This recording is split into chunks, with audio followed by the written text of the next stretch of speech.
Assalamualaikum. Waalaikumsalam, Mudir. Kaya pa Mudir aman niya. Libre ko. Muskila. HP? Dililis lang ako sa master humakbang ako.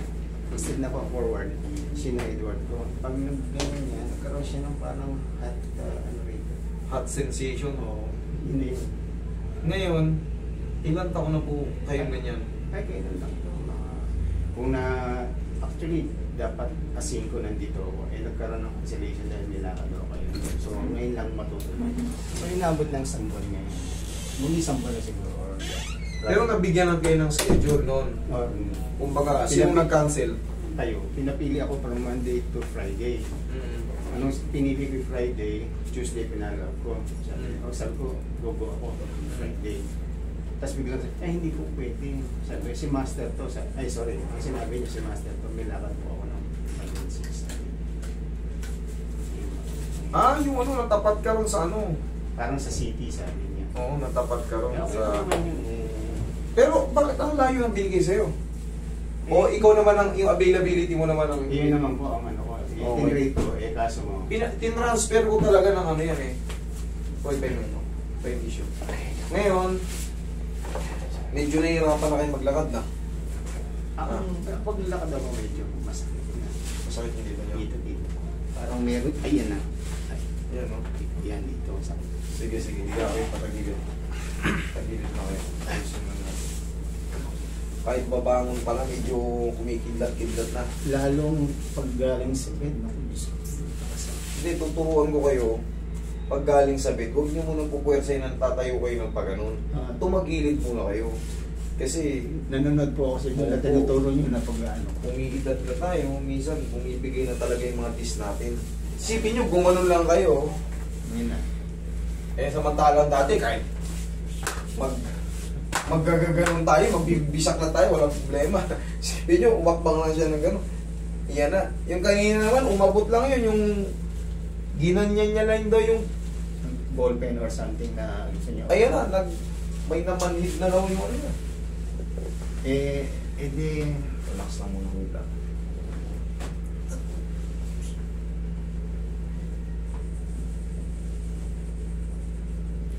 Okay, one more. Okay ka lang? Okay. Huwag yung pipigilin, kumbaga i-aray nyo. Kabilang side. Ano ko lang kahit ka na ako maiiyak. Sige. Wala, kahit hindi naman natin ito galawin. Pag hindi ito ginalaw, makakabang buhay na rin ganyan. Kasi, kita nyo naman yung kilos nyo, gumagano lang kayo. Pag hindi natin nabago yan, patuloy lang, araw-araw lang kayo magsasuffer na gano'n. Kung may maramdaman man kayong pain ko, para kami ang maganda naman ang benepisyo niya.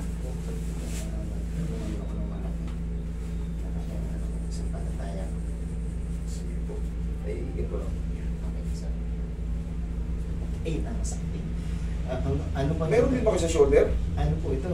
Nadulas naman ako mga 2 weeks lang. Dito naman parang Meron pala kayong ano eh. Hindi nyo sinabi yung ano eh.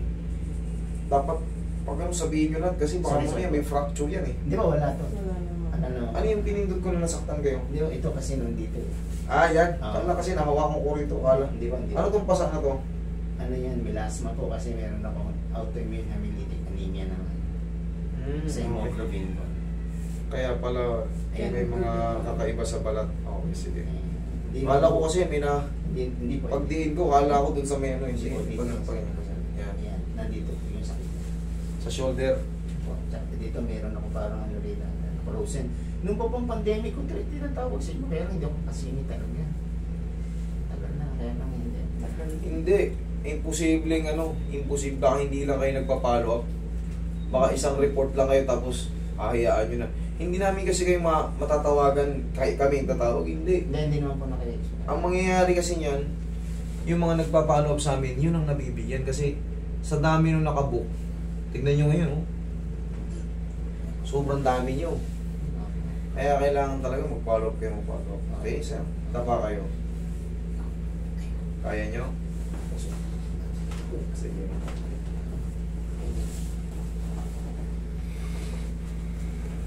Sakit din yung shoulder nito eh. Ano po yan? Master? Pero ilang linggo pa lang siyang ganito. Parang galing na ba kayo sa amin dati? Oh, sir. Yan po anak ko. Oo, parang galing ka na nga sa amin eh. Galing na, sir. Alam niyo na pala rito eh. Hindi, nauna po siyang mag-book noon. Sabi ko, O, ba't nauna ka bang nagpunta? Hindi po ako nag-book noon, yung kasama ko po. Ay, kasama mong nag-book. Okay. Parang pamilya nga ito, mga pito na eh. Sabi ko nga po, dadaling mo siya ng mga papa. Kasi si mama, hindi naman pwede. Hindi po kasi yung arthritis, sabi naman po doon, Ay! hindi po, hindi kasi. Yung reply sa akin nung ano, sabi ko medication daw po pagkaka. Meron ba kayong opera? Wala po. Ano yung mga asas mo? Likod dito. Iba po ano. Dapat yan, nakaganon.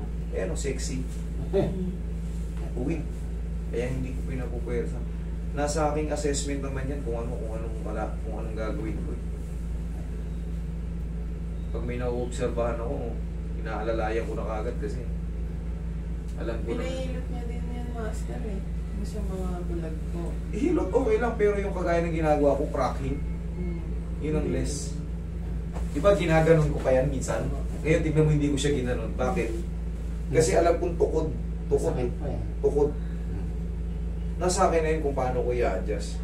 Siyempre kung ipipilit ko yung method ko na alam kong laban sa tao, masasaktan ko lang siya.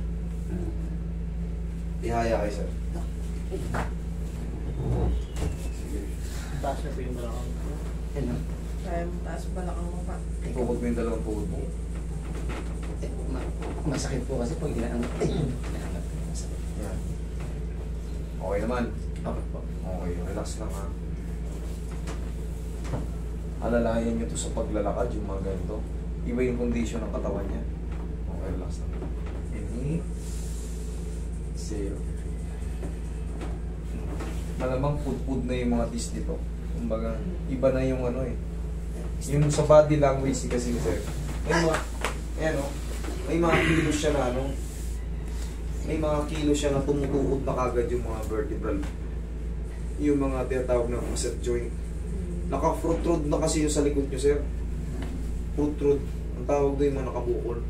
Ibig sabihin nun, maaari yung anterior disc nyo na ano na, lumipis na ng tulog yan. Kaya, ang itsura kasi na ito.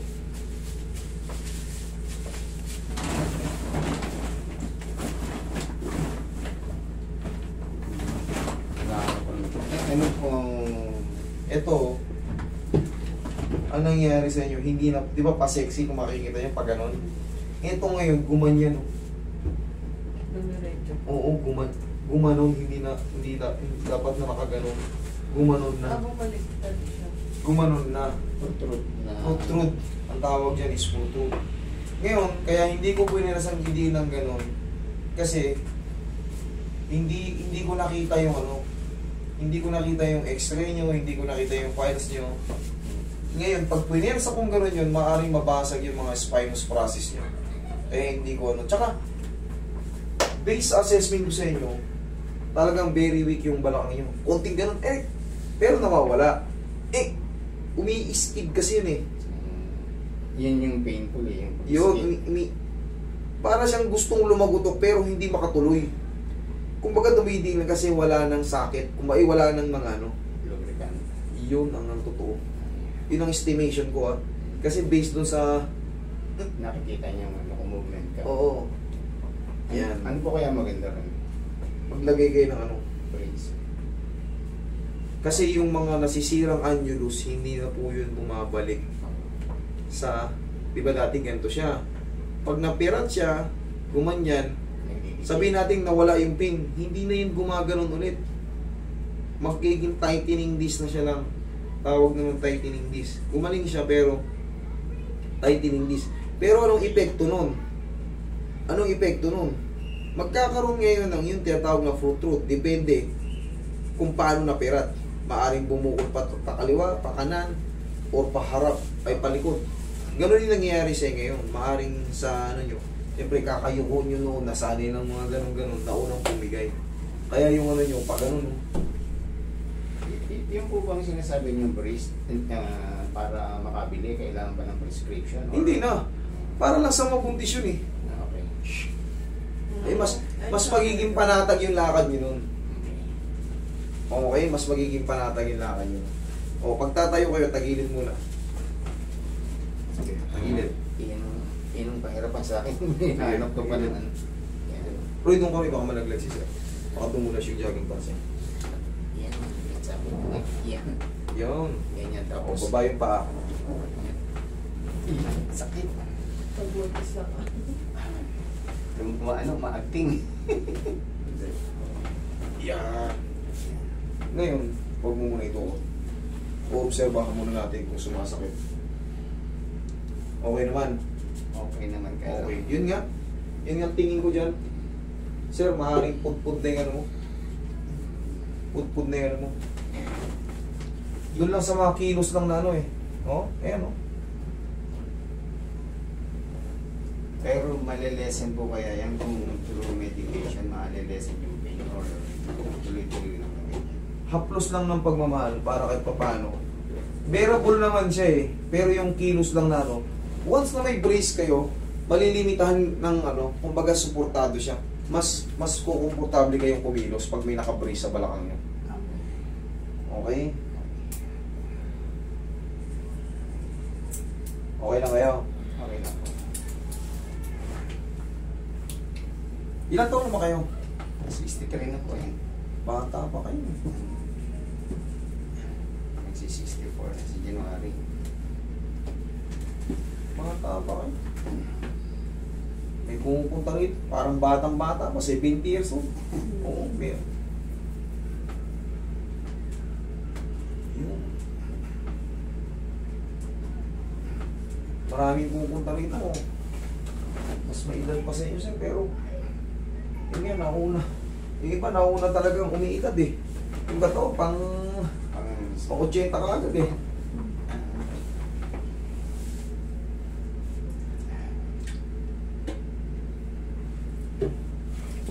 Okay lang kayo? Okay lang po. Ang mas sa akin yung kahit nung nagmumulag tapos medyo nakatagal na po po. Yun nga yun eh. Kita niyo tugma yung observation ko. Yung parang mayayanig ka lang ng konti. Ayan. Minsan mapipigil pa hininga mo ron eh. Hindi malaman kung maiihi ka o madudunig ka sa sakit. Pero lagyan nyo ng brace yung balakang nyo. Malaking bagay yun. Okay? Back brace ha? Mura lang naman yun. Kayang-kayang yun.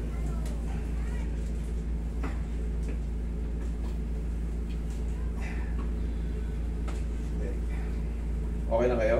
Okay lang. Hindi kayo nahihirapan huminga? Hindi naman po. Ang ano ko lang itong niya, yung sakit. Ngayon sir, ganito ang gagawin nyo pagkagising nyo sa umaga. Para kahit pa paano maibsan yan. Gumagano na kayo. Sumandal kayo. Ano? O kahit hindi kayo nakasandal pero may hahawak sa inyo, tayo ka. Dito.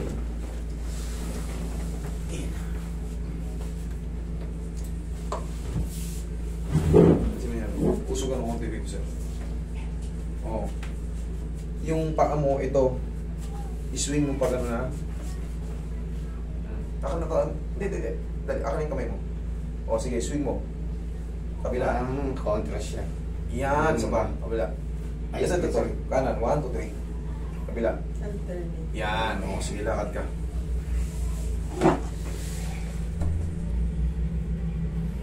Lakad. Okay.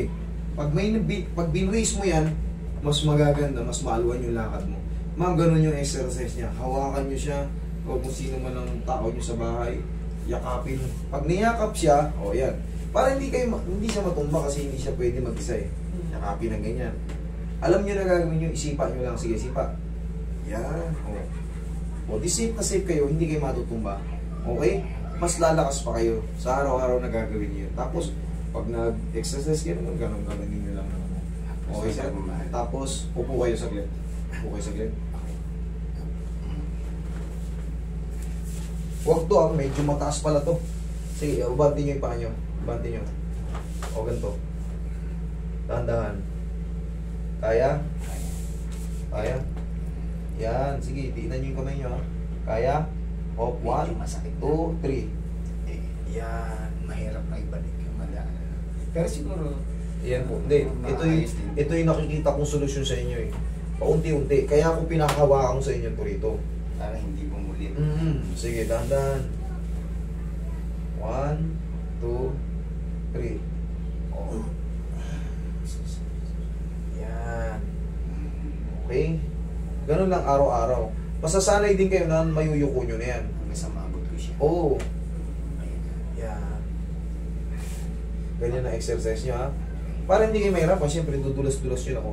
Pag babalik kayo, o kahit basta, di ba nakaganyan na kayo? O, kung nahihirapan kayo, straight nyo yung paa nyo palalo. Kailangan lang po medyo mas mababa rin. Medyo mas mababa kasi pangit ito eh. Medyo mas maliit kayo sa akin eh. Medyo ano eh. Okay, okay. Okay? Sige sir. Okay, salamat po. Salamat po.